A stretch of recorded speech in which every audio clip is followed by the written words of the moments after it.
ನಮಸ್ಕಾರ ಪ್ರೀತಿಯ ಬಂಧುಗಳೇ, ಆಧ್ಯಾತ್ಮ ಪ್ರಪಂಚಕ್ಕೆ ಸ್ವಾಗತ. ಭಗವದ್ಗೀತೆ ಅಧ್ಯಾಯ 2 ಸಾಂಖ್ಯಯೋಗ ಶ್ಲೋಕ 49. ದೂರೇಣ ಹ್ಯವರಂ ಕರ್ಮ ಬುದ್ಧಿಯೋಗ ಧನಂಜಯ ಬುದ್ಧೌ ಶರಣಮನ್ವಿಚ್ಛ ಕೃಪಣ ಫಲಹೇತವ. ಧನಂಜಯ, ಅರಿವಿನ ದಾರಿಗಿಂತ ಕರ್ಮದ ದಾರಿ ತುಂಬ ಕೀಳು. ಅದರಿಂದ ಅರಿವಿನಲ್ಲಿ ನೆಲೆ ನಿಲ್ಲು.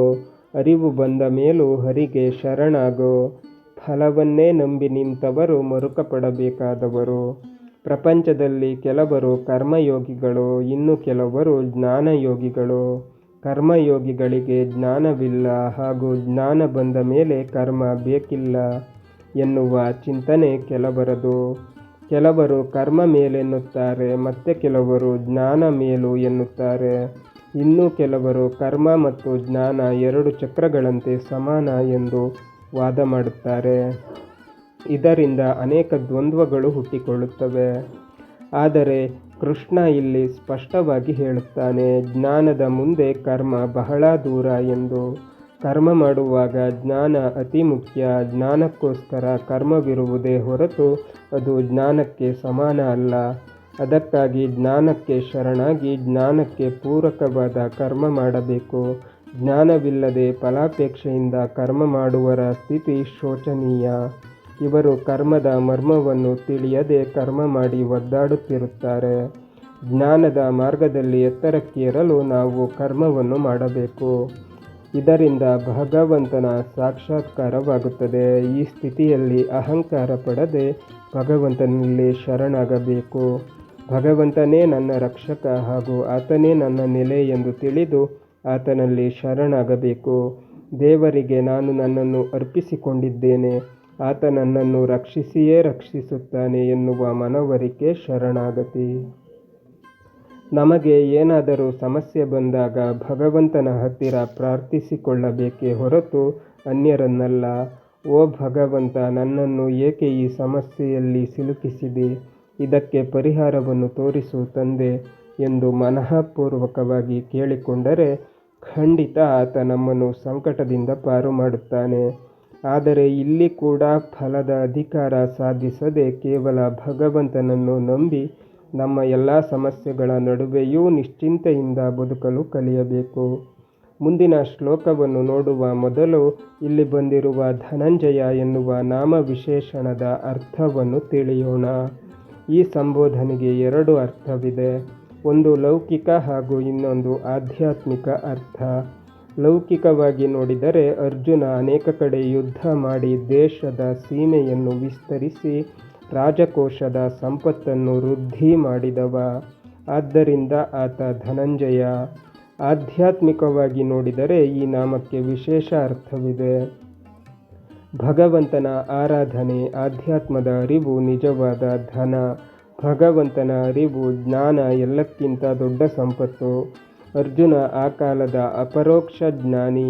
ಆತ ಸ್ವಯಂ ಇಂದ್ರ. ಆತ ಜ್ಞಾನದ ಸಂಪತ್ತಿನ ಪರಾಕಾಷ್ಠೆ. ಇಂತಹ ಜ್ಞಾನಿಯಾದ ನೀನು ಭಗವಂತನಿಗೆ ಶರಣಾಗಿ ಬುದ್ಧಿಪೂರ್ವಕವಾಗಿ ಕರ್ಮ ಮಾಡು ಎನ್ನುವ ಅರ್ಥದಲ್ಲಿ ಕೃಷ್ಣ ಈ ಸಂಬೋಧನೆ ಮಾಡಿದ್ದಾನೆ. ಶ್ಲೋಕ 50. ಬುದ್ಧಿಯುಕ್ತೋ ಜಹಾತೀಹ ಉಭೇ ಸುಕೃತ ದುಷ್ಕೃತೆ ತಸ್ಮಾದ್ ಯೋಗಾಯ ಯುಜ್ಯಸ್ವ ಯೋಗಃ ಕರ್ಮಸು ಕೌಶಲಂ. ಭಗವಂತನನ್ನರಿತವನು ಬೇಡವಾದ ಪುಣ್ಯ ಪಾಪಗಳೆರಡನ್ನೂ ಇಲ್ಲೇ ತೊರೆಯುತ್ತಾನೆ. ಆದ್ದರಿಂದ ಅರಿವಿನ ಯೋಗಕ್ಕೆ ತೊಡಗು.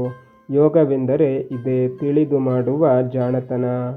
ತಿಳುವಳಿಕೆಯಿಂದ ಕರ್ಮ ಮಾಡಿದರೆ ತನ್ನ ಎಲ್ಲ ಪಾಪಗಳನ್ನು ಹಾಗೂ ಬೇಡವಾದ ಪುಣ್ಯವನ್ನು ತೊರೆದು ಭಗವಂತನನ್ನು ಸೇರುತ್ತಾನೆ.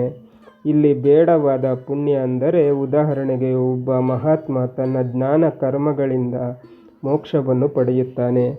ಹೀಗೆ ಈ ಮಾರ್ಗದಲ್ಲಿರುವಾಗ ಆತ ಇತರ ಪುಣ್ಯವನ್ನು ಗಳಿಸುತ್ತಾನೆ. ಒಂದು ವೇಳೆ ಆತ ಚಕ್ರವರ್ತಿಯಾಗಿ ಮೆರೆಯುವ ಪುಣ್ಯವನ್ನು ಪಡೆದಿದ್ದರೆ ಅದು ಆತನಿಗೆ ಬೇಡವಾದ ಪುಣ್ಯ. ಏಕೆಂದರೆ ಮೋಕ್ಷದ ಮುಂದೆ ಈ ಪುಣ್ಯದ ಅವಶ್ಯಕತೆ ಆತನಿಗಿಲ್ಲ. ಆತ ಈ ಪುಣ್ಯವನ್ನು ಇಲ್ಲೇ ತೊರೆಯುತ್ತಾನೆ. ಇದನ್ನು ಇಲ್ಲಿ ಬೇಡವಾದ ಪುಣ್ಯ ಎಂದಿರುವುದು. ಯಾರು ಹೀಗೆ ಭಗವತ್ ಪ್ರಜ್ಞೆಯಲ್ಲಿ ಬದುಕುತ್ತಾರೋ ಅವರು ಮಾಡಿದ ಕರ್ಮ ಅವರ ಪಾಪ ಪುಣ್ಯದ ಬಂಧನಕ್ಕೆ ಕಾರಣವಾಗುವುದಿಲ್ಲ. ಆದ್ದರಿಂದ ಜ್ಞಾನಯೋಗದಲ್ಲಿ ನಿಂತು ಆ ಅರಿವಿನಿಂದ ಕರ್ಮವನ್ನು ಮಾಡುವುದು ಜಾಣತನ. ಶ್ಲೋಕ 51. ಕರ್ಮಜಂ ಬುದ್ಧಿಯುಕ್ತ ಹಿ ಫಲಂ ತ್ಯಕ್ತ್ವಾ ಮನೀಷಿಣ ಜನ್ಮ ಬಂಧ ವಿನಿರ್ಮುಕ್ತ ಪದಂ ಗಚ್ಯಂತ ನಾಮಯಂ. ಬಲ್ಲವರು ಭಗವಂತನ ಅರಿವು ಪಡೆದು ಕರ್ಮಫಲದ ಹೊಣೆಯನ್ನು ಅವನಿಗೊಪ್ಪಿಸಿ ಹುಟ್ಟು ಸಾವಿನ ಕಟ್ಟು ಕಳಚಿಕೊಂಡು ಕ್ಲೇಶರಹಿತವಾದ ಪದವನ್ನು ಪಡೆಯುತ್ತಾರೆ. ನಿಜವಾದ ಮನುಷ್ಯಗಳು ತಮ್ಮ ಮನಸ್ಸನ್ನು ತಾವೇ ನಿಯಂತ್ರಿಸಿಕೊಳ್ಳಬಲ್ಲ ಜಿತೇಂದ್ರಿಯರು. ಆತ್ಮ ಸಂಯಮ ಇರುವ ಜ್ಞಾನದ ಮಾರ್ಗದಲ್ಲಿ ಸಾಗಿ ಆ ಅರಿವನ್ನು ಪಡೆದವರು ಬುದ್ಧಿವಂತರಾದ ಜ್ಞಾನಿಗಳು ಕರ್ಮದಿಂದ ಬರತಕ್ಕಂತಹ ಫಲದ ಮೋಹವನ್ನು ಬಿಟ್ಟು ಅದನ್ನು ಭಗವಂತನಿಗೆ ಅರ್ಪಿಸುತ್ತಾರೆ. ಹೀಗೆ ಯಾರು ಕರ್ಮಫಲವನ್ನು ಭಗವಂತನಿಗೆ ಅರ್ಪಣಾ ಬುದ್ಧಿಯಿಂದ ತ್ಯಾಗ ಮಾಡಿ ನಿರ್ವಂಚನೆಯಿಂದ ಕರ್ಮ ಮಾಡುತ್ತಾರೆ, ಅವರು ಕರ್ಮ ಮಾಡಿದರೂ ಕರ್ಮ ಬಂಧನಕ್ಕೊಳಪಡದೆ ಎಲ್ಲ ಬಂಧನವನ್ನು ಕಳಚಿಕೊಂಡು ದೋಷರಹಿತವಾದ ಮೋಕ್ಷವನ್ನು ಪಡೆಯುತ್ತಾರೆ. ಆದ್ದರಿಂದ ಕರ್ತವ್ಯ ಕರ್ಮವನ್ನು ಭಗವಂತನ ಆರಾಧನೆ ಎಂದು ಮಾಡಿ ಮೋಕ್ಷ ಪಡೆಯಬೇಕು. ಇದನ್ನು ಹೊರತುಪಡಿಸಿ ನಾನು ಜ್ಞಾನಿ, ನಾನೇನೂ ಮಾಡಲಾರೆ ಎನ್ನುವ ಧೋರಣೆ ಸರಿಯಲ್ಲ. ಬಂಧುಗಳೇ, ಭಗವದ್ಗೀತೆ ಮುಂದುವರಿಯುತ್ತದೆ. ಅಲ್ಲಿಯ ತನಕ ನಮ್ಮ ಚಾನಲನ್ನು ನೋಡ್ತಾ ಇರಿ. ಎಲ್ಲ ವಿಡಿಯೋಗಳನ್ನು ನೋಡಿ, ಶೇರ್ ಮಾಡಿ, ಸಬ್ಸ್ಕ್ರೈಬ್ ಮಾಡಿ, ಲೈಕ್ಸ್, ಕಾಮೆಂಟ್ ಮಾಡಿ.